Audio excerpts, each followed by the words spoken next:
Hello. What began with protests over an extradition bill has become the most serious challenge to China's authority in Hong Kong in the 22 years since the end of British rule in the territory. In an unprecedented scene, protesters in Hong Kong have occupied the territory's Legislative Council building. But in the last few minutes, the Hong Kong police have warned they intend to clear the building, quote, in a short period of time. We'll get the view from Beijing in a few moments, but let's begin in Hong Kong first.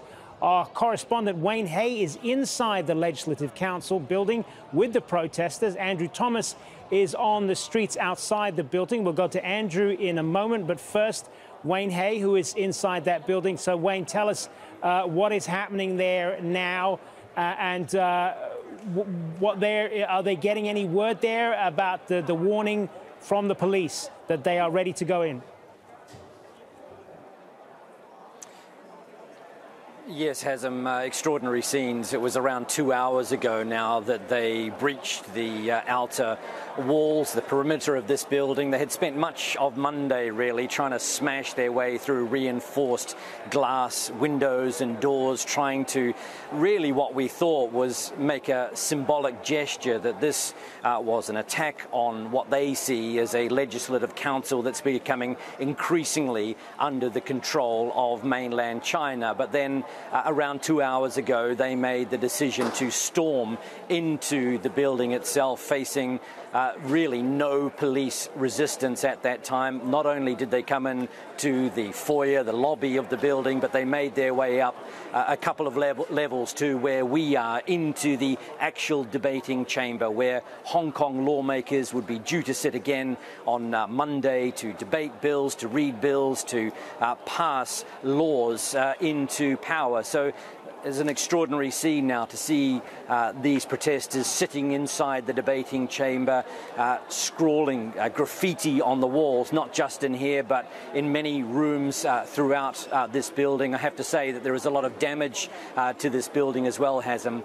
Things have calmed down a little bit now, but there is a bit of nerves as well. In the past few minutes, after word has got around about that police statement that you mentioned, many people did leave this room, perhaps choosing to go to safety on the outside of the building because they are worried that the police will come into this room and clear them out. But the leaders, if we can call them that, remembering this is a fairly organic movement, this movement against what they see as a deterioration of democracy in Hong Kong, it's fairly organic, but the leaders inside this room have tried to urge the protesters here to stay put, saying that this is a sit-in, they are here for the long haul, and please don't be afraid of those messages coming from the police. But clearly some people have chosen to ignore that advice and to leave this room and to leave the building.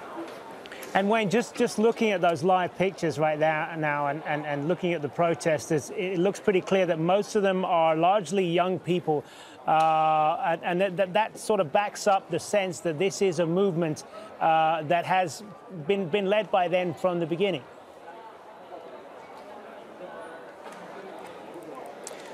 Yes, certainly. Right from the beginning, as you mentioned, when they started this protest against the extradition bill, that's how it started out, about this law that the Hong Kong government was trying to pass that would allow for criminals to be sent to mainland China for trial. The core of the protesters who have been gathering around this Legislative Council building over the past 3 weeks or so at various times have been young people, students, mainly men, it has to be said, a lot of young women as well, but mainly men who have been at the forefront of this attempt to try to put pressure on the government and ultimately force their way into this building. We saw another very large gathering, much larger than what we saw at the Legislative Council building earlier on Monday. That was a normal protest that is held every year on July 1st, which marks the anniversary of the handover in 1997 from Great Britain to China. That was a peaceful gathering. We saw on the whole, different demographics there. There were children, there were young people, there were old people, but that was largely a different event. Many people from that march did come here to the Legislative Council, but you're right, the core of the protest movement here at the government headquarters, effectively Hong Kong's parliament, have been young people. So clearly, this is a move for change in Hong Kong, being led by that youth movement. All right, for the moment, Wayne Hay live for us there inside that legislative chamber that's been essentially taken over by those pro-democracy protesters. Let's go to Andrew Thomas now, who's out on the streets there. So, Andrew, just tell us, first of all, where you are and what's happening around you. Right, well, the building that Wayne is inside, the Legislative Council, the Parliament, essentially, of Hong Kong, is that one right there, the dark building, perhaps 300 metres away from where I'm standing. And outside of that building, there are perhaps 10,000 protesters still massed around. Now, an hour or two ago, 2 hours ago now, before the protesters went inside, they were bashing the windows, smashing them in, but not actually going inside, because at that stage there were riot police inside the building, and it seemed as though neither side wanted to provoke a confrontation. The protesters at that stage weren't going in to meet the riot police, but nor were the riot police coming out. Now, about 2 hours ago now, the riot police who were immediately behind the glass on the ground floor of that building seemed to disappear. We're not entirely sure even now where they went, whether they found another way out of that building. It's a big complex, whether they found some other part of that complex to go to, but they seem to disappear. And that became the cue for protesters to go inside the building through the holes that they'd made by smashing their way in earlier in the day. Initially, dozens. Over the course of about an hour, it became hundreds, and it seems as though it could be in the thousands now who are inside that building. A lot of nervousness, both inside where you saw Wayne and outside, that the police might come and try and take the building back. It hasn't happened yet, but as you mentioned at the top of the programme, the police have now put out a statement, and I'll read a bit of it to you. It says the Legislative Council building, that one, was violently attacked by rioters who forced their way in illegally. The police expressed the most serious condemnation to their action. And you can hear a lot of noise now behind us as people are saying to put gas masks on. This could be another rumour, or it could be the police going in, and concern among these protesters that they're going to start being tear gas. I'm just going to pick up my mask. For the moment, I'm going to keep talking to you without it on, because we have had a few of these moments over the course of the evening and they haven't resulted in anything. I'll continue reading the statement from the police. The police will clear the LegCo building area in a short period of time.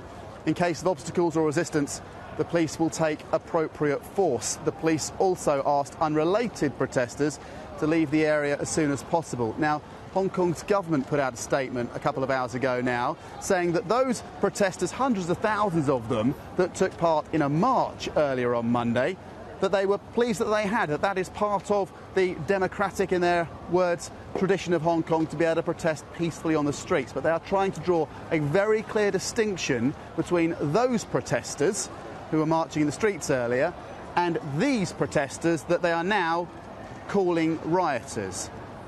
And one has to wonder what mainstream Hong Kongers think of all of this. You certainly got the feeling that the majority, when you've got 1 million, 2 million on the street a couple of weeks ago, and probably similar numbers again, support the overall aims of the protesters on the march. Those being to see the proposals about extradition being taken completely off the table, being got rid of, not just postponed. Whether they support this, though, violence, graffiti, extensive damage, as Wayne has been reporting, inside that building, or whether mainstream Hong Kong is disgusted at that, well, we don't know. But Hong Kong's government, perhaps Beijing's government, might be hoping that, in a sense, the public opinion battle over all of this might be turning in their direction. If this turns nasty, and it's clear that the police haven't provoked it to turn nasty, because so far the police have been nowhere to be seen, well, maybe public opinion will swing not behind these people, as it has been, but behind the police and the government here. Yeah, certainly a very fluid situation there right now. Andrew Thomas there live for us on the streets of Hong Kong, and we will no doubt be coming back to him at some point. But let's go live now to Katrina Yu, who is in Beijing for us. So, Katrina, what is the government there going to be making of all of these scenes that are unfolding there right now in Hong Kong? First of all, have we had any official reaction from there, any statement of some kind? So far, no statement from the government. It's fairly quiet here, just after 11 p.m. But we are seeing on TV something unexpected here as the rest of the world are watching these shocking pictures from Hong Kong. CCTV right at this moment is actually showing a celebration in Hong Kong of the handover. So as much as possible, the Chinese government here are trying to keep this quiet. We can imagine that any posts about this are trying to be contained, are being censored. They definitely don't want this this message, these scenes to be spread around here in China. We have to remember that the government here in Beijing want to present themselves as strong, in control, as promoting harmony. So these scenes, these shocking scenes for them are unthinkable. It's everything that they wanted to avoid. So what they'll be doing right now, we can probably imagine their foreign minister will be very busy trying to see what they can do to control the damage, not only in Hong Kong, but to China. I think for many people in the government, what they want to do is try to maintain a sense of harmony and this image that the Hong Kong people welcome Beijing, that the Hong Kong people are happy to be in this under the leadership of Beijing. So very much that will be on their minds, as well as, you know, what they can do moving forward in Hong Kong and steps that they can take. Certainly, these scenes are humiliating to China, but what it's easy to also imagine from Beijing's side is perhaps them trying to use these scenes to their advantage, trying, as Andrew said earlier, to take advantage of perhaps a pivot in public opinion about what these protesters are doing inside the Legislative Council building, and really taking their time and really going to come down perhaps very strongly afterwards on these protesters, on the people involved there. Certainly Beijing is not going to want to look weak in the face of what's happening there. They're going to want to really show a strong arm, and they're going to really say that, look, these protesters forced our arm. We didn't provoke this, and they're definitely going to want to send a strong message there. Katrina, for the moment, thanks very much.